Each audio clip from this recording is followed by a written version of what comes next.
ক্যামেরার সামনে পুরনো এয়ারফোর্স ওয়ানে উঠলেন মার্কিন প্রেসিডেন্ট ডোনাল্ড ট্রাম্প। সাংবাদিক এবং হোয়াইট হাউসের কর্মকর্তারা ভাবলেন এই বিমানেই তুরস্ক ছাড়ছেন প্রেসিডেন্ট, কিন্তু বাস্তবে তখন চলছিল এক নজিরবিহীন গোপন নিরাপত্তা অভিযান। ইরান থেকে প্রেসিডেন্টকে হত্যার বিশ্বাসযোগ্য হুমকি পাওয়ার পর তুরস্কের আঙ্কারা থেকে ট্রাম্পকে গোপনে একটি সামরিক বিমানে সরিয়ে নেওয়া হয় বলে নতুন এক প্রতিবেদনে জানিয়েছে দ্য ওয়াশিংটন পোস্ট। পরে দ্য গার্ডিয়ান ও রয়টার্স ঘটনাটি নিয়ে প্রতিবেদন প্রকাশ করে।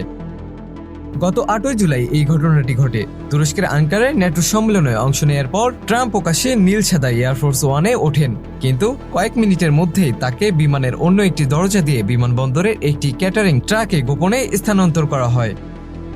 ওই ট্রাক তাকে নিয়ে যায় অপেক্ষাকৃত ছোট সামরিক বিমান C-32A এর কাছে। তারপর সেই বিমানে চড়ে ট্রাম্প গোপনে যুক্তরাজ্যের RAF মিল্ডেনহল ঘাঁটির উদ্দেশ্যে রওনা হন। অন্যদিকে সাংবাদিক এবং হোয়াইট হাউসের কিছু কর্মকর্তা পুরনো এয়ারফোর্স ওয়ানেই ট্রাম্প রয়েছে বলে মনে করছিলেন। এমনকি বিমানে থাকা সাংবাদিকদের জানালা শেড নামিয়ে রাখার নির্দেশনাও দেয়া হয়েছিল।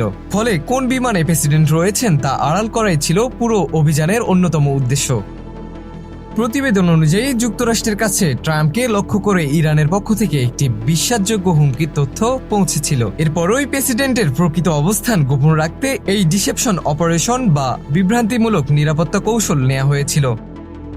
ইরানের সম্ভাব্য হামলা থেকে মার্কিন প্রেসিডেন্টকে নিরাপদে রাখতে এমন নজিরবিহীন গোপনীয়তা এবং ছদ্মবেশী নিরাপত্তার কৌশল এখন আন্তর্জাতিক অঙ্গনে ব্যাপক আলোচনার জন্ম দিয়েছে। মুশফিকুর রহমান, মানবকণ্ঠ ডেস্ক।